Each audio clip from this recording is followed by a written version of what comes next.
Alright, so here's me climbing up an oak stem, and I chunk it down using snap cuts.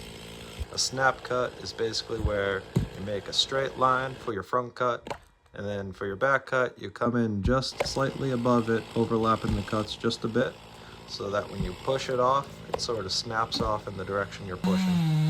And then, I just make a little notch. There it is. And drop the butt.